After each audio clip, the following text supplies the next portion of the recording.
Olá, está começando mais um Repercute Paraná. Este que é um programa de iniciativa da Central Única dos Trabalhadores para levar até a sua casa aquilo que você não vê na TV convencional. No final da década de 70, o Brasil estava explodindo. Os anos acumulados de repressão da ditadura militar indiretamente fomentou o surgimento de movimentos populares que até hoje lutam pelos seus direitos. A CUT e o MST são exemplos desse período. Neste mesmo período, a Eletrobras desenvolvia um estudo sobre o potencial hidrelétrico do Brasil. A construção de grandes usinas e uma série de outros projetos energéticos não previa um ponto imprescindível. Não havia propostas e estudos de indenização e do impacto sobre as famílias que viviam na beira daqueles rios. Milhares de pessoas foram expulsas de suas casas sem ter para onde ir. Muitas delas ocuparam lugares em favelas ou simplesmente viraram sem terra. Nesse cenário, surge o movimento dos atingidos por barragens, o MAB. Para falar um pouco da história do movimento e sobre outros temas relacionados à energia e à tarifa de luz no Paraná, recebemos o coordenador nacional do MAB, Robson Formica. Robson, seja muito bem-vindo aqui conosco no Repercute Paraná. Obrigado pelo convite. Robson, você podia começar contando para a gente um pouquinho melhor essa história do MAB, como é que ele surge de fato enquanto movimento e principalmente qual a diferença, né, desde que o MAB surgiu até o MAB nos dias de hoje? O MAB é resultado de um conjunto de lutas sociais, de resistência e de enfrentamento ao regime militar. Esse modelo, esse regime, esse período político explicitou um conjunto de contradições na sociedade brasileira, que como resultado disso foi o surgimento das oposições sindicais na década de 80, da criação da fundação da CUT, da fundação do MST, da fundação do Partido dos Trabalhadores, né? E também de um conjunto de articulações, de lutas e de resistências em reação aos grandes projetos hidrelétricos daquele período, né? Então, em várias regiões do país, como na região norte, os atingidos pela usina de Tucuruí, aqui no próprio Paraná, os atingidos da usina de Itaipu. Então, em várias regiões do país haviam resistências, né, a esses projetos, a esses empreendimentos e aos efeitos que essa construção dessas usinas causava. No início isso se organizava e se dava muito mais por grandes frentes de luta e de resistência, né, articuladas em nível regional, muito incentivada aí pelas oposições sindicais da CUT e pelo departamento rural da CUT, né, pela CPT, pela Comissão Pastoral da Terra, pelos núcleos da igreja, pelas comunidades de base da igreja, e que foi ganhando uma dimensão até que no final dos anos 80 início dos anos 90 se configura e define-se então pela consolidação do movimento nacional, né? Então o MAB enquanto movimento nacional é de 1991, mas esse é o resultado já de algumas décadas, de 2 décadas pelo menos de luta e de resistência dessas populações atingidas em todas as regiões do país. Esse é um pouco o processo até a fundação do movimento nacional. E até para que os nossos telespectadores entendam melhor, qual é o efeito, né? Porque a gente fala aqui dessas pessoas que moravam de fato à beira desses rios, que, né, tiveram suas áreas alagadas, a construção das grandes usinas, né, mesmo das pequenas usinas hidrelétricas, mas muitas vezes o pessoal que está em casa não tem dimensão do que é isso, do que significa de fato isso, né? Qual é o impacto de fato com essas famílias, o que acontece com essas famílias ao longo do processo de construção da usina, né? Como é que o movimento vem trabalhando tanto com aqueles que foram atingidos lá atrás, quanto essas novas usinas que vêm sendo construídas, projetadas, enfim. É uma situação de forte impacto social, né? Porque há um conjunto de medidas, né, para garantir a construção das obras e a realização dos empreendimentos, mas não há nenhuma garantia do ponto de vista do direito dessas populações, né? Então, claro que no período militar isso era muito mais violento do ponto de vista físico, inclusive, né? Então as baionetas aí funcionavam como forma também de tirar as pessoas de onde elas viviam para que fosse possível a implementação desses projetos. Então, as pessoas que são atingidas por usinas hidrelétricas, pela construção de usinas hidrelétricas no país, já passa um universo de 1 milhão de famílias, né? 1 milhão de pessoas. Deste 1 milhão de pessoas, estima-se que pelo menos 70% não tiveram seus direitos reconhecidos, né? Nem do ponto de vista material, nem do ponto de vista econômico, estrutural, né? E que tiveram seus direitos negados e, portanto, pioraram as suas condições materiais, econômicas e sociais de vida em relação às condições que tinham antes de serem construídas as usinas. Esse é um grande passivo social e econômico que o Estado brasileiro tem com as populações atingidas e que é reconhecido, inclusive, pelo próprio Estado brasileiro, esse passivo, na medida em que já há alguns anos uma comissão especial chamada Atingidos por Barragens, dentro do Conselho de Defesa dos Direitos da Pessoa Humana, que é um órgão do Estado brasileiro, fez um conjunto de pesquisa e de verificações e aponta que, de fato, as condições históricas de construção de usinas hidrelétricas no Brasil detêm um padrão de violação de direitos humanos, né? Então, há quase que uma política institucionalizada do setor elétrico de violar e de negar direitos das populações em construção de usinas hidrelétricas. Uma das nossas pautas de discussão, inclusive interlocução com o governo, é de que se construa uma política para ressarcir esse passivo, né? E que então se construam projetos de desenvolvimento, de recuperação dessas regiões, dessas comunidades atingidas por barragens. Aqui no estado do Paraná a gente tem vários exemplos disso, né? A bacia do Rio Iguaçu, mesmo no Paranapanema, onde há populações em condições extremamente difíceis, duras de vida, né? E de desarranjo, de desestruturação econômica, social, comunitária, e no entorno de usinas hidrelétricas. Outras em que populações já saíram daquelas regiões, já não se encontram mais por ali, né? E algumas experiências exitosas que podem inclusive servir como exemplo para projetos de recuperação e desenvolvimento dessas comunidades, desses municípios, desses entornos. Então, um pouco esse é um pouco o conjunto de contradições.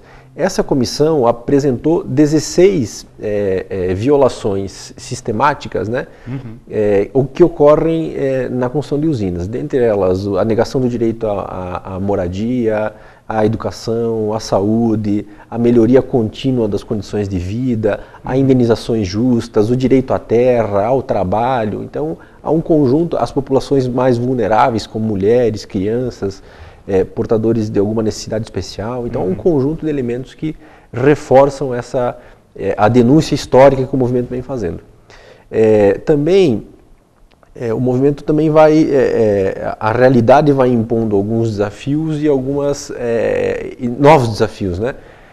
Historicamente, no início, né, até talvez meados dos anos 90, a luta era muito mais num sentido sindical, da pauta específica dos atingidos, do direito material, do direito concreto, do direito econômico, né? E que isso não foi deixado de lado, isso continua sendo uma parte importante da lógica de funcionamento do movimento e diríamos até como a lógica fundamental de sustentação organizativa do movimento.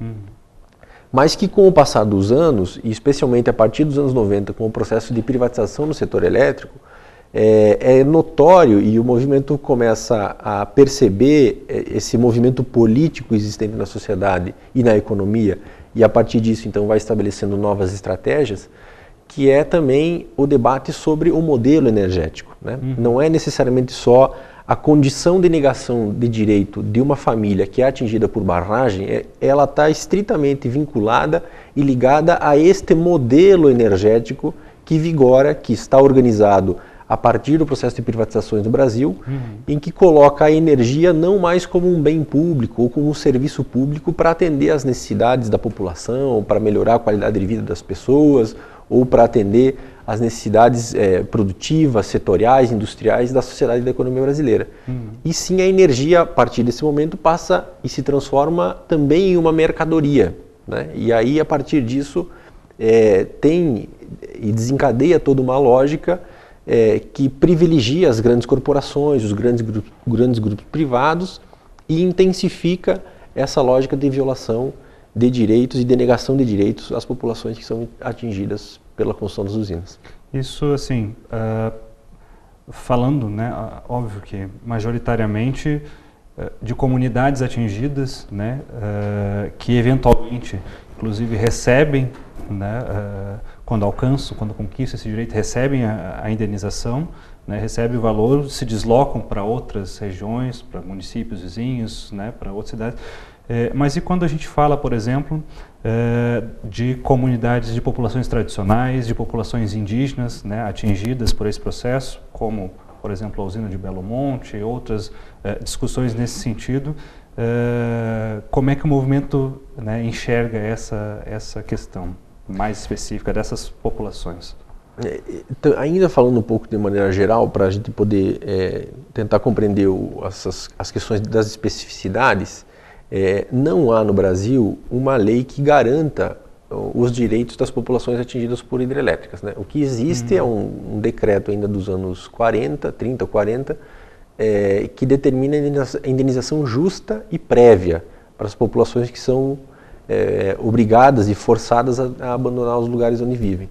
Acontece que, pela estrutura fundiária, pela estrutura de ocupação espacial e territorial do nosso país, há um conjunto de populações que sequer são proprietárias, né? E, portanto, legalmente ou formalmente não tem a titulação dessas áreas, dessas terras. Tem como o direito de posse dessas terras. Então, isso dificulta em muito a caracterização e a configuração do reconhecimento desses direitos, né? Porque a lógica formal, inclusive, a formalização disso, inclusive, é um dos fatores que leva e gera mais exclusão e a mais negação de direitos. Então, o fundamental é que deveria haver no país a construção de uma política nacional que garanta o direito das populações atingidas, sejam proprietários, não proprietários, arrendatários, meeiros, parceiros, filhos, populações tradicionais, quilombolas, indígenas, ribeirinhos, né? Um conjunto de universos, populações urbanas que são impactadas também, comunidades e núcleos urbanos, e que não há políticas que garantam e legitimem esses direitos. Então, nós partimos muito do pressuposto dos direitos humanos básicos, dos direitos humanos fundamentais, né? Que essa é a referência e o balizamento para a luta e para a organização dessas famílias lutarem pela garantia dos seus direitos. Falando agora de um exemplo mais concreto, né? Um caso recente que a gente teve, de uma mobilização que o MAB fez aí em frente à Copel, né, para tratar da questão daquelas famílias que foram atingidas na enchente do Rio Iguaçu por conta da abertura, né, das comportas da usina de Salto Caxias. Como é que foi essa situação, né? Como é que aconteceu esse processo e como é que vem sendo de lá para cá esse diálogo com o governo, as perspectivas para essas pessoas que foram atingidas, especificamente nesse caso da usina de Salto Caxias? O modelo do setor elétrico hoje ele é organizado de tal forma que ele atende à lógica financeira, especulativa das grandes corporações, dos grandes grupos econômicos, né? E também nesse fenômeno que ocorreu há 45 dias, mais ou menos, da questão das enchentes, o que prevaleceu do nosso ponto de vista é essa lógica privada do lucro, da acumulação desenfreada, da busca pela acumulação a qualquer preço, né? Porque havia, obviamente, que houve um processo de chuva muito intenso, né? De chuvas que extremamente acima da média histórica do que ocorre na região, então foi um fenômeno diferenciado, né? Mas que, mediante as condições concretas de que o lago ia enchendo e a perspectiva era que as chuvas aumentassem, obviamente que quem controla a usina poderia visualizar que aquilo, se acumulasse aquela água de tal forma que depois tivesse que abrir as comportas para dar vazão àquela água, fosse de forma repentina, isso causaria estragos muito grandes, né? Inclusive porque abaixo da usina de Salto Caxias está sendo construída a usina do Baixo Iguaçu, onde haviam, né, as ensecadeiras que permitiam a construção civil, né, a construção dessa usina dentro do rio. E que por isso então agravou ainda mais o problema do alagamento nas famílias que vivem entre a usina de Salto Caxias, entre a jusante da usina de Salto Caxias, abaixo, e acima, a montante, da onde está sendo construída a usina do Baixo Iguaçu. Então isso agravou e isso explicitou ainda mais essa lógica privada, essa lógica do lucro, essa lógica de não olhar para a situação real e concreta, levando em conta todo um contexto de catástrofe, de problemas sociais, de dilemas concretos e materiais que um conjunto de populações ali, como em torno de 400 famílias, né, passaram, e que isso não entrou, não foi medido, né, ou não foi minimamente levado em consideração. O que foi levado em consideração foi a lógica do lucro, a lógica do capital, a lógica da acumulação, em detrimento desses problemas que ocasionaram lá. As famílias perderam casa, perderam os seus equipamentos, seus instrumentos de trabalho, as plantações, a lavoura, enfim, um conjunto de atividades econômicas, produtivas e de sobrevivência que ali existiam. Qual foi a justificativa ou a desculpa apresentada pelo governo estadual? A desculpa apresentada pela Copel é de que o sistema elétrico ele funciona e quem determina a vazão, a quantidade de energia produzida, a quantidade de água vertida, né, pelas usinas é o Operador Nacional do Sistema, né, a ONS, que é um órgão nacional, vinculado ao setor elétrico, que determina onde vai produzir mais, onde vai produzir menos, onde vai abrir as comportas, onde vai verter água ou não. E a justificativa da Copel é que a ONS só autorizou a abertura das comportas no momento em que eles abriram as comportas, né? Acontece que isso foi à noite, não possibilitou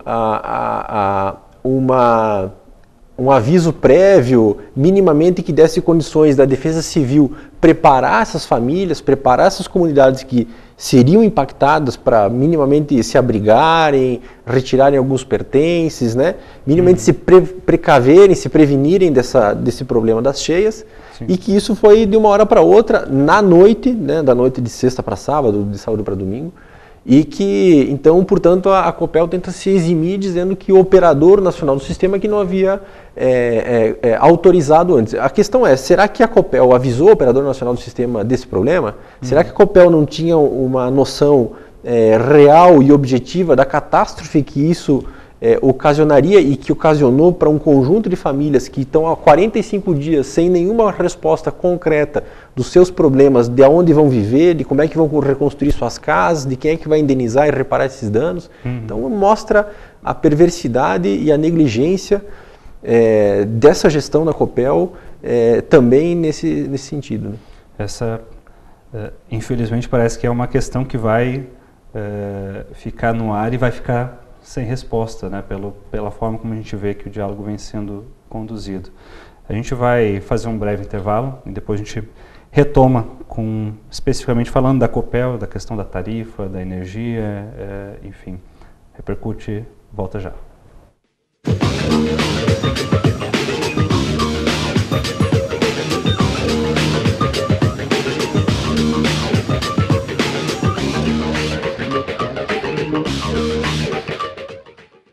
Eu estou aqui para falar sobre algo muito grave. Há no Congresso Nacional um projeto de lei que pretende regulamentar a terceirização do trabalho no Brasil. A terceirização acontece quando o trabalho de alguém é vendido por um intermediário que lucra com isso. O resultado é prejudicial para todos, pois os trabalhadores perdem direitos e garantias conquistados com anos de lutas. Você sabia que as maiores vítimas de acidentes de trabalho no Brasil são os trabalhadores terceirizados? Além disso, a terceirização existe para que a produção fique mais barata, o que pode acobertar o trabalho escravo. Há algo errado quando uma grande marca ou uma empresa rural resolve terceirizar suas atividades. Pense bem, não se engane. Atrás do discurso de modernização da indústria e do campo estão as piores formas de exploração do trabalho humano. A prática da terceirização pode estar associada a uma realidade muito mais sombria do que parece. Um produto na prateleira pode esconder uma triste realidade de exploração de um trabalhador. É este o Brasil que você quer para as futuras gerações? Eu digo não para a terceirização. Eu digo não para a terceirização. E você?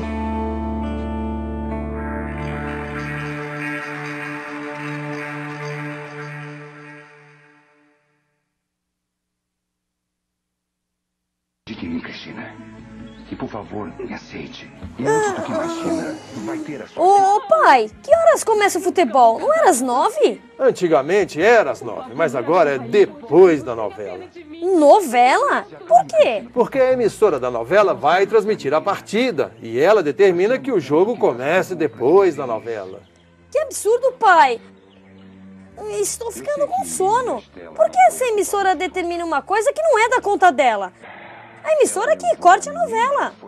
Pois é, filho, uma televisão não deveria determinar o horário do jogo. Mas determina, né, pai?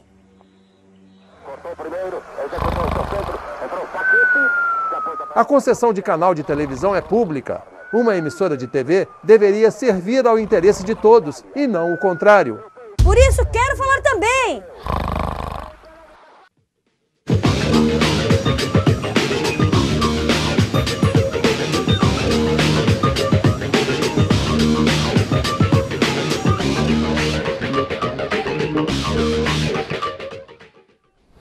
Olá, estamos de volta com o Repercute Paraná, falando hoje um pouco sobre o movimento dos atingidos por barragens.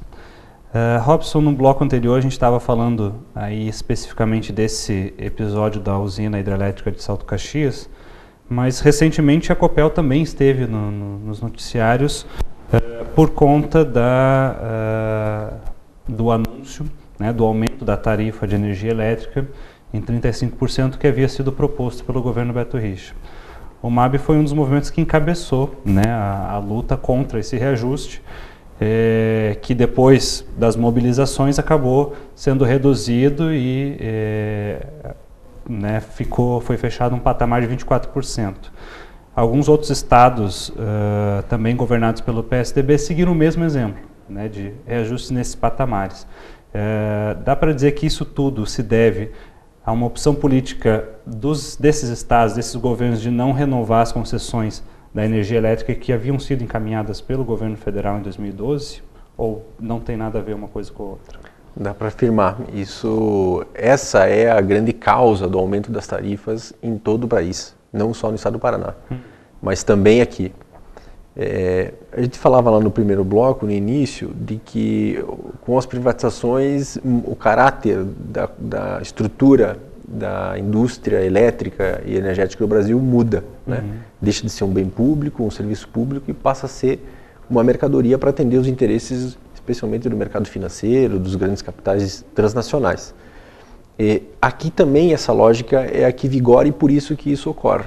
O MAB vem já há alguns anos organizando um conjunto de lutas e de pautas denunciando o aumento das tarifas de energia elétrica. Inclusive essa campanha se chama O Preço da Luz é um Roubo, né? Porque se pegarmos a partir do período das privatizações, o reajuste na tarifa da energia elétrica tem aumentado 400% ou 500%, então é muito acima do que a inflação, do que as condições concretas e materiais possibilitam os trabalhadores a suportar, né? Porque a energia no Brasil, a energia elétrica, ela é essencialmente produzida, cerca de 85%, quase 90% dela é produzida a partir de matriz hidráulica, de hidrelétricas. Ela, ao contrário do que no mundo, a matriz principal de produção de eletricidade é carvão, gás natural, petróleo e, em alguns casos, também a energia nuclear. O que nos coloca numa condição, em relação ao resto do mundo, a ter um custo de produção da energia elétrica mais barato.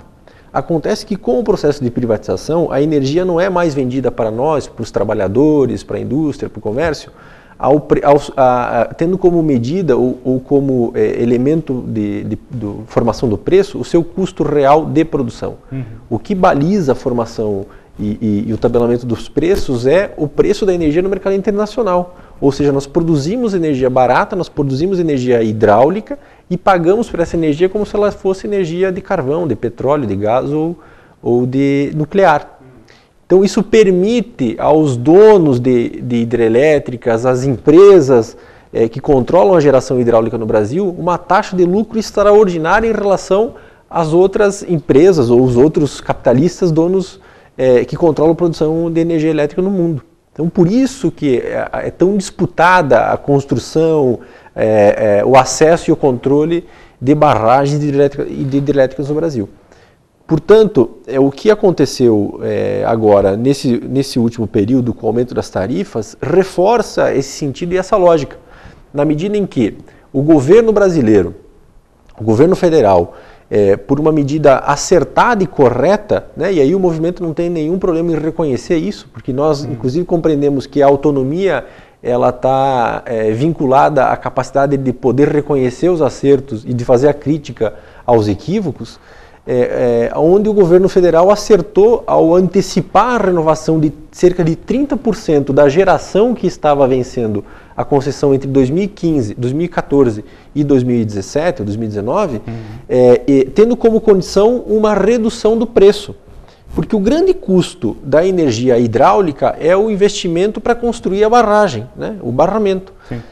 Isso, ao longo do tempo, é amortizado e, portanto, como essas usinas, 30% da geração já estava prestes a vencer as concessões, esse custo do investimento já tinha sido amortizado. E o governo ainda propôs uma indenização para essas empresas que aderissem a essa renovação e, por consequência, teriam mais 30 anos de concessão para operar estas usinas. Por outro lado, a contrapartida seria diminuir a tarifa de mais ou menos R$100 o preço do megawatt para R$33. Então isso deu um ganho e um acréscimo importante do ponto de vista do papel do Estado induzir uma política econômica, uma política industrial, uma política de incentivo e a trazer o preço da energia elétrica a custos reais de produção e não mais a custos de mercado internacional que atendem os interesses das grandes corporações. As empresas do PSDB, vinculadas aos governos do PSDB, a Copel aqui no Paraná, a CESP em São Paulo e a CEMIG em Minas Gerais, por uma decisão política, e inclusive anunciaram isso como uma decisão política partidária, decidiram não renovar. E para nós isso não é estranho, porque de fato esses governos e esse projeto político partidário, ele nada mais, nada menos do que representa esses setores vinculados ao capital internacional, vinculados ao setor especulativo, vinculados à grande banca internacional e não aos setores produtivos, aos setores da indústria, aos setores vinculados à classe trabalhadora. Então, é uma decisão política coerente com o projeto político que o PSDB defende em nível nacional e que concretiza isso, inclusive, nas políticas dos governos estaduais, como aqui o caso do governo Beto Richa no Paraná, onde a decisão de não renovar as concessões das usinas dessas três companhias, CESP, Copel e CEMIG, então levou a uma exposição de parte das distribuidoras, porque tem uma coisa que é a geração e outra é a distribuição. A Copel tem uma empresa que é a Copel Geração e outra que é a Copel Distribuição. É a mesma companhia, mas ela tem dois braços, né? Então, a distribuição, como essa energia não renovada pelas empresas vinculadas aos governos do PSDB, ficou descontratada e, a partir disso, não tiveram mais a obrigatoriedade de entregar às distribuidoras. Essa energia descontratada, inclusive aqui a usina Parigó de Souza vai ser descontratada, passou a ser descontratada, a usina GPS, pode comercializar essa energia no mercado livre. E essa foi a grande sacada e o que eles acenaram para o mercado financeiro, especialmente, né? De que não iriam renovar para vender a 33 e apostaram numa energia mais cara através de um processo forte de especulação no mercado de energia elétrica. Ocasionou que no início desse ano, até de janeiro a final de abril, o custo do megawatt que o governo federal, né, através da renovação das concessões, conseguiu diminuir a R$33 o megawatt, passou por essa energia descontratada das empresas vinculadas aos governos do PSDB a ter um custo de 822. Uma diferença de 25 vezes entre o custo real de produção e o que era o custo subordinado à especulação financeira, né? À especulação do mercado. Isso ocasionou com que a Copel distribuidora, que não pode comprar da Copel geradora, isso é verdade, mas poderia comprar da CEMIG ou poderia comprar da CESP, né, em São Paulo, e teria toda a sua demanda de energia para entregar para a população paranaense atendida, a Copel distribuidora. Mas não. Como essas empresas, a Copel Geração, a CEMIG Geração e a CESP Geração não renovaram as concessões e optaram por vender essa energia no mercado, as distribuidoras todas tiveram que buscar a energia que faltava para entregar para os consumidores no mercado. E aí pagaram esses preços extremamente elevados. Consequentemente, a distribuidora nunca arca com os custos da energia mais cara. Ela sempre transfere isso para a tarifa. Consequentemente, veio esse pedido de reajuste que ultrapassou a casa dos 30%, e que se concretizou nesta semana, mais precisamente na última terça-feira, né, com um valor de 24%, quase 25% de aumento. Então, essa engrenagem de uma lógica privatista, entreguista e subordinada ao mercado financeiro que se impôs nesse processo. E quando oficialmente, né, a Copel e o governo se pronunciam sobre o assunto, há uma falácia, né, para tentar explicar esse aumento, dizendo o seguinte: olha, estava faltando energia hidrelétrica porque o consumo cresceu muito, porque é o inverno, porque é a Copa do Mundo e tudo mais, e nós precisamos apelar para as usinas termoelétricas, que são mais caras, que têm um custo maior. Qual é o fundo de verdade nisso e qual é, né, o tanto que essa justificativa esconde dentro dessa lógica, né, da concessão, da renovação ou não das concessões das geradoras? De fato, é uma história, né, é tentar fazer uma justificativa técnica por uma decisão política que contraria os interesses do povo, né? Então, para você não admitir uma decisão política que contraria os interesses do povo, você tenta construir um argumento técnico para justificar isso, né? Essa é a manobra publicitária e discursiva que está sendo tentado implementar e fazer as pessoas assimilarem aqui no estado do Paraná. E aconteceu isso em Minas Gerais também. Só para a gente ter ideia, se por um lado a distribuidora está tendo prejuízo, porque está tendo que comprar energia mais cara e está transferindo isso para a tarifa, por outro lado, na geração, a Copel bateu o recorde de lucro no primeiro trimestre desse ano. Exatamente porque conseguiu vender essa energia que seria repassada para os consumidores de forma direta a R$ 33, pôde vender no Mercado Livre a 822. Então o lucro líquido da Copel no primeiro trimestre deste ano, 2014, foi de 583 milhões de reais. Um acréscimo aí de quase 45% maior do que foi em relação ao mesmo período do ano passado.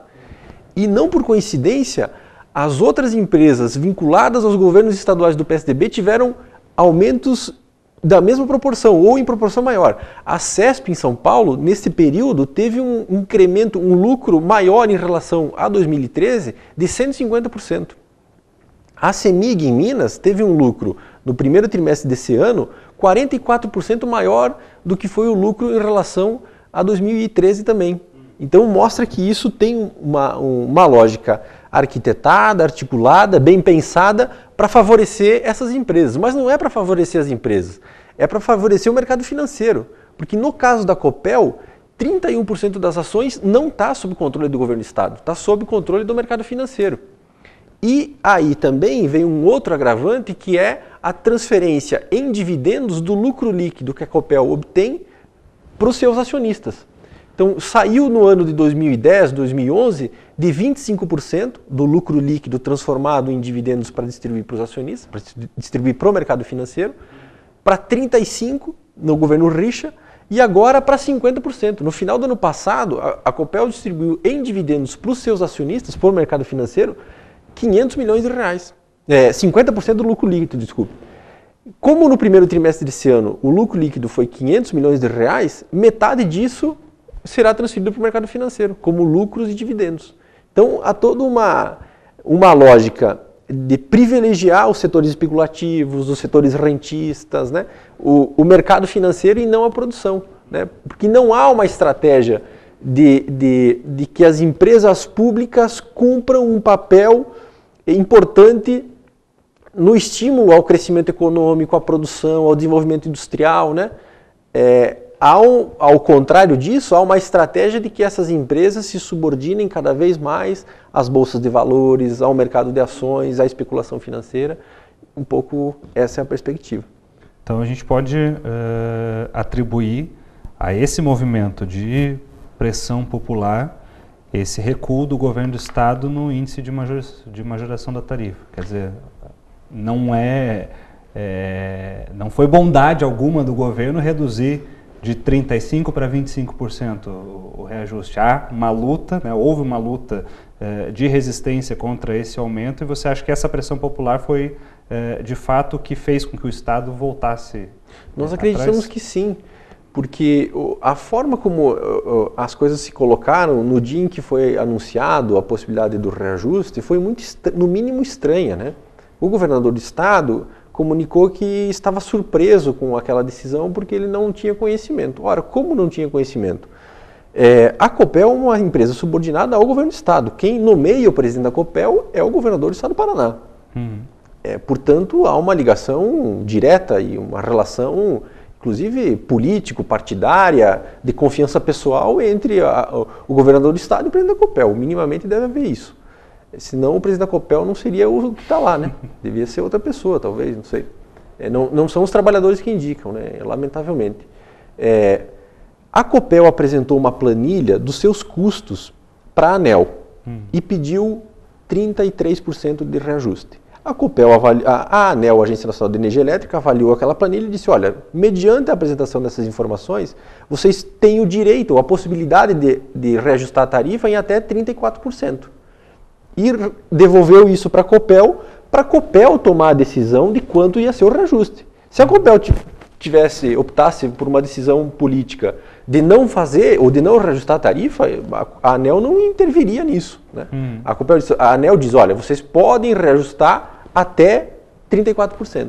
O governador, quando soube da notícia, por conta das pressões, das mobilizações feitas naquele dia em frente à Copel, em frente ao Palácio Iguaçu, disse que não sabia dessa informação e que estava surpreso, né? O que nos causa, a nós e ao povo paranaense, muita estranheza e muita surpresa, né? De que o governador não tem as informações necessárias para governar o Estado do Paraná. E aí, mediante essa pressão popular e da opinião pública, recua e pede a suspensão do reajuste. E uma semana depois apresenta um novo pedido para a ANEEL, em que estabelece uma taxa de reajuste em torno de 25%, 24%. A ANEEL olha essa planilha e diz, não, isso aqui está mediante essas informações que vocês nos apresentam, esse reajuste está autorizado. E aí, nessa semana, concretiza isso. Mas voltando àquilo que nós estávamos falando antes, isso só é justificável tecnicamente, esse reajuste, porque não houve a renovação das concessões lá no final de 2012 e início de 2013. Se tivesse havido, esse reajuste teria sido muito menor. Nós tivemos, inclusive, acesso ao primeiro documento que a Copel mandou da planilha dos custos, e ao contrário do que a Copel diz, de que a responsabilidade dela, dos 32% que ela pediu de reajuste, era só 1,5% vinculado às suas responsabilidades, isso é mentiroso, é falacioso, porque pegando os dados da planilha, o que fica evidente é que o custo Copel, o custo dessa gestão da Copel neste tarifaço foi de 26%, né? São 16% por conta de ter que comprar energia mais cara no mercado, que é em decorrência da não renovação das concessões. Aí são mais 4% e quase 5% por conta de encargos, serviços financeiros, que são juros pagos pela Copel distribuidora por ter que comprar energia mais cara no mercado.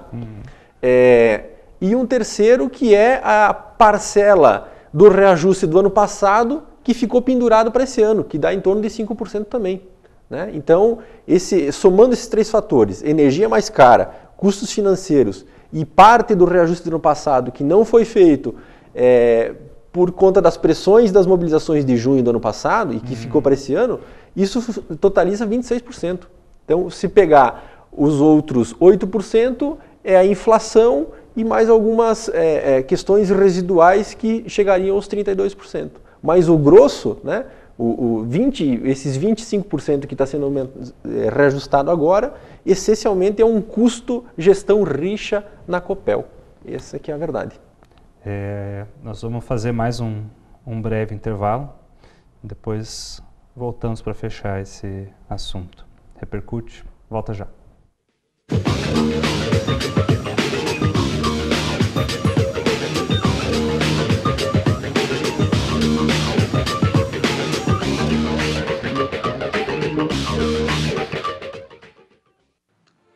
Olá, eu sou Osmar Prado e estou aqui para falar sobre algo muito grave. No Congresso Nacional, um projeto de lei pretende regulamentar a terceirização do trabalho no Brasil. Imagine a escola dos seus filhos sem professores, hospitais sem médicos e enfermeiros, uma construtora sem operários. Todos substituídos por profissionais com menos direitos e garantias. A terceirização se dá quando o trabalho de alguém é vendido por um intermediário que lucra com isso. O projeto pretende autorizar essa prática de forma generalizada. O resultado será prejudicial a todos os brasileiros, pois os trabalhadores perderão direitos e garantias conquistados com anos de lutas. A proposta traz benefícios apenas para os empresários que usarão a mão de obra com custo baixo. Basta lembrar que os maiores índices de acidentes de trabalho que hoje ocorrem no Brasil atingem os trabalhadores terceirizados. Caso ocorra a aprovação desse projeto, teremos redução dos atuais salários e empresas sem empregados. Pois todos serão terceirizados. A terceirização existe para que a produção fique mais barata, o que pode acobertar o trabalho escravo no Brasil. Não podemos permitir que poucos ganhem com o trabalho de milhões.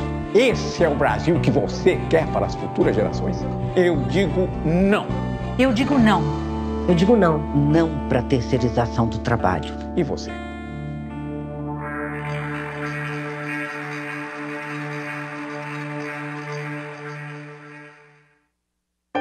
Ouvimos muito sobre a violência contra a mulher, mas não falamos nada. Ouvimos mentiras sobre a luta do trabalhador, mas não falamos nada. Ouvimos sobre desigualdade social, mas não falamos nada.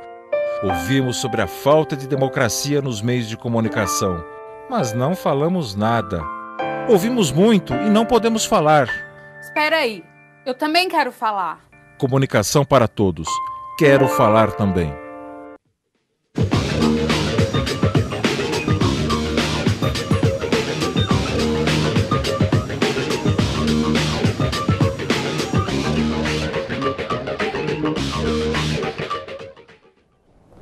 Olá, estamos de volta para o último bloco do nosso Repercute Paraná. Robson, no bloco passado a gente estava falando especificamente dessa questão do reajuste da tarifa da energia elétrica aqui no estado do Paraná. Só para a gente poder fechar esse assunto, porque de fato a população foi impactada agora, né, com o anúncio recente desse aumento de quase 25%, tendo aí passado 2012 com uma redução do preço da tarifa, 2013 os preços se mantiveram, e agora vem esse aumento. Dá para a gente ter uma estimativa do que vai acontecer aí no próximo período, já para o ano que vem, se deve se manter agora esse valor, ou se tem alguma perspectiva de que isso suba mais ainda do que já subiu?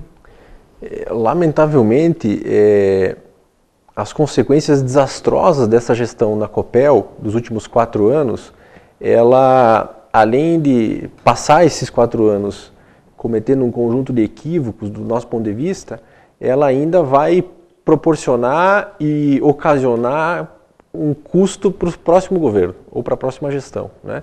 Porque essa diferença dos 10 pontos percentuais do reajuste pedido, né, de 32%, 33% e do reajuste de 24%, entre 8% e 10%, entre 8 e 10 pontos percentuais, vai ficar para ser repassado para a tarifa nos próximos anos, né?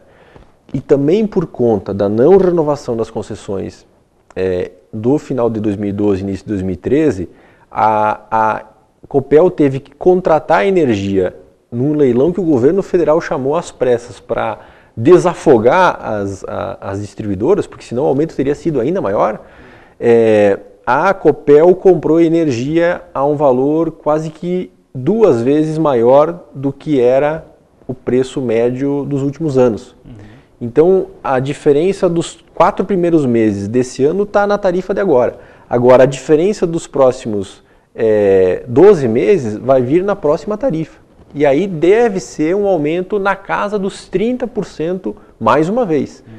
Sendo que ainda temos entre 8 e 10 pontos percentuais pendurados, né, da tarifa que não foi reajustada esse ano. Então o próximo governo vai herdar do governo e da gestão Richa na Copel um presente de grego de mais 35%, 38% de reajuste na conta da luz. É óbvio que os movimentos sociais e que o MAB está convencido disso, de que a gente vai ter que fazer a luta para combater esse aumento da tarifa.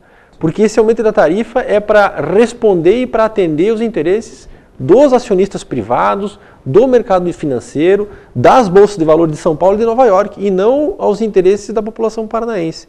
A síntese dessa gestão, desses 4 anos do governo Richa na Copel, é socializar prejuízos e privatizar lucros, né? Você socializa com a população um tarifaço de quase 30% e privatiza para meia dúzia de acionistas o lucro de 500 milhões. Então essa é a lógica que vem vigorando.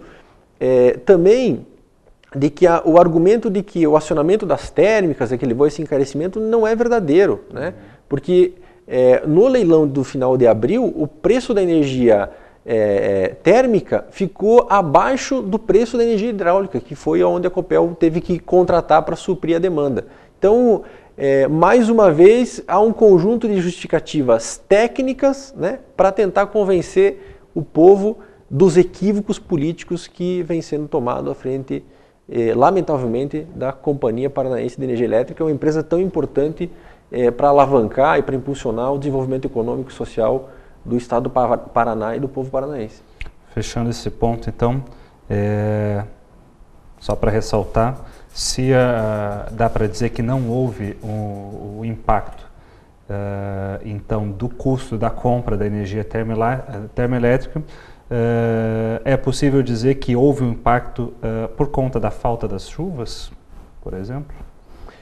Também isso não é totalmente verdadeiro, porque se imaginarmos, há um exemplo muito simbólico disso, né? O Rio Grande, que é na divisa de São Paulo com Minas, uma usina de Furnas, que é uma estatal federal da região sudoeste, de geração, que produzia energia a R$ 33,00 por megawatt, 30 quilômetros abaixo, uma usina da CEMIG produzia a mesma energia com a mesma água a 822. Então não há falta de chuva que justifique isso, que uma usina produz a 33 e uma 25 vezes mais cara a 822. Então é mais uma tentativa, né, dos argumentos técnicos para convencer a sociedade das suas barbeiragens políticas. Perfeito, Robson. Agora a gente já estamos aí caminhando para o final do nosso programa. Eu queria abordar com você um outro assunto diferente, né? O MAB enquanto movimento, além dessa questão das suas lutas específicas, da sua discussão sobre o modelo energético do Brasil e tudo mais, também atua em outras frentes, de lutas populares, movimentos sociais. Eu queria que você abordasse um pouquinho mais esse assunto e falasse como que o MAB se insere hoje dentro dessas lutas mais gerais.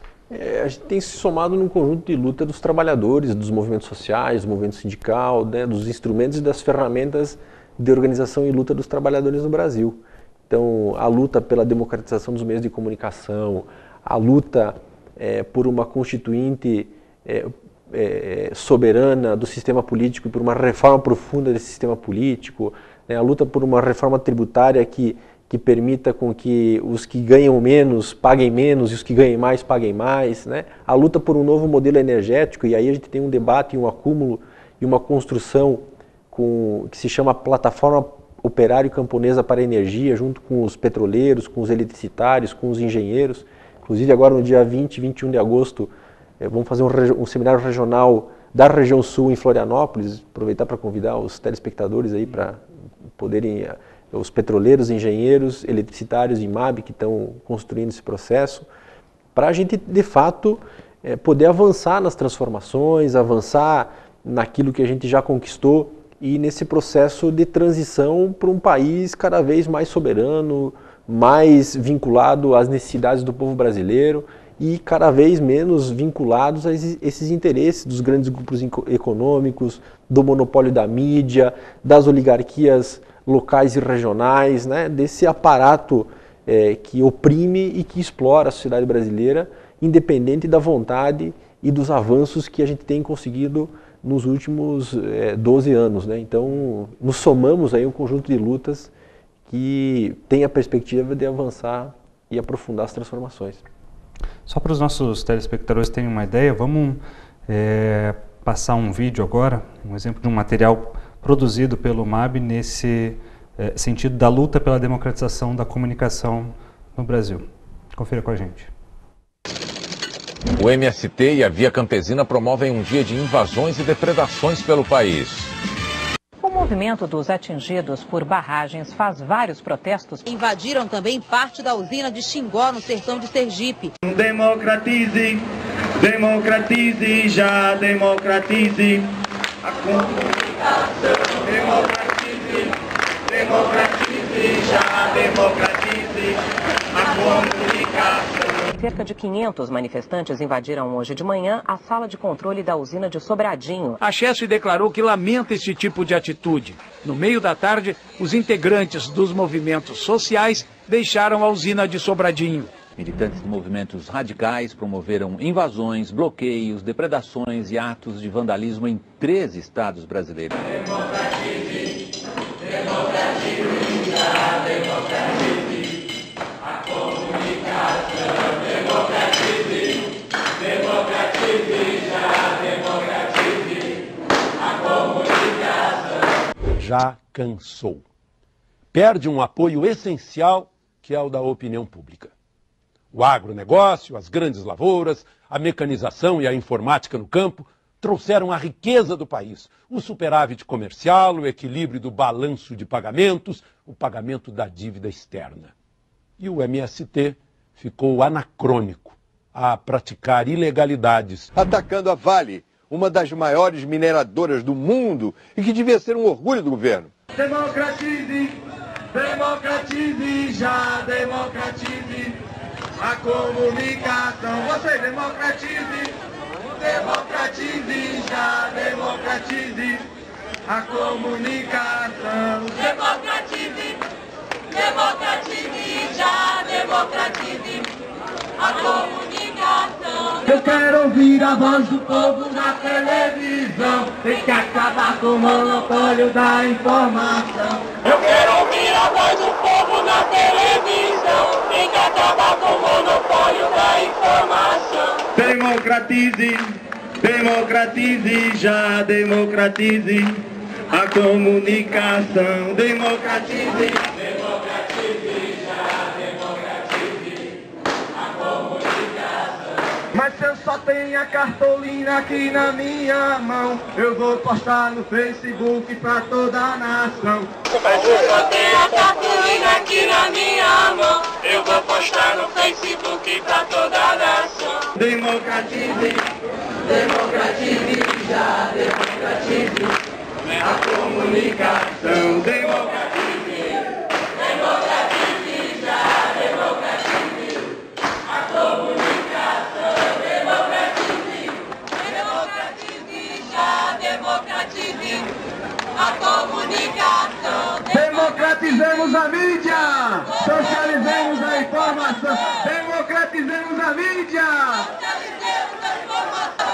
Democratize, democratize, já democratize a comunicação. Democratize, democratize, já democratize a comunicação. Democratize, democratize, já democratize a comunicação. Democratize, já democratize a comunicação. Democratize, democratize, já democratize a comunicação.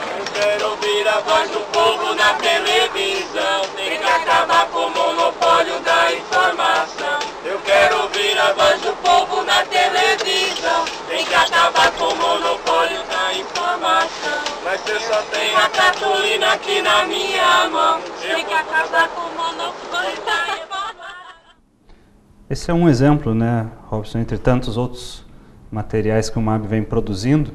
Acho que a gente pode deixar aqui também no nosso GC, nesse momento, o site, né, do MAB, para as pessoas que tiverem interesse em conhecer mais sobre esse e outros temas. Mas eu queria agradecer bastante a tua presença aqui conosco e deixar ainda aí mais 1 minuto, 2 minutos para as suas considerações finais. Talvez dizer que no site do movimento, né, aí tem alguns vídeos, alguns materiais mais didáticos que inclusive ajudam a esse debate da tarifa da energia, um conjunto de outros temas aí vinculados historicamente à luta dos atingidos, à violação de direitos humanos e a negação de direitos na construção de barragens, né? Mas em nome da Coordenação Nacional do MAB, né, do movimento, agradecer a equipe pelo convite, pelo espaço, né, e como o próprio vídeo nos apresentou agora, da democratização da comunicação, né? Acho que esse é um espaço, é um programa que dá voz às lutas sociais, aos movimentos sociais, né, que nós não conseguimos na mídia convencional, né, na mídia comercial, nos grandes grupos econômicos, ter acesso à palavra, né? Nós não conseguimos nos comunicar por esses meios. Então, isso coloca a urgência, a emergência, a necessidade de nós avançarmos aí em reformas importantes do nosso país, inclusive a dos meios de comunicação, porque a gente tem espaços como esse aqui, em rede nacional, em horário onde as pessoas possam assistir, nos ouvir, participar e interagir de forma democrática, aberta, sem os ranços, os resquícios e os preconceitos, como aquelas figuras que apareceram no vídeo apresentando os noticiários e criminalizando os movimentos sociais que lutam, resistem por uma vida melhor e por uma vida mais digna para os trabalhadores de todo o país. Perfeito. Acho que de fato essa é a nossa luta, dizer que a gente agradece a sua presença, o Repercute estará sempre de portas abertas ao MAB. Obrigado você também que nos acompanhou até aqui. Fique por dentro das informações, acesse a nossa página no Facebook. Muito obrigado e até o próximo programa.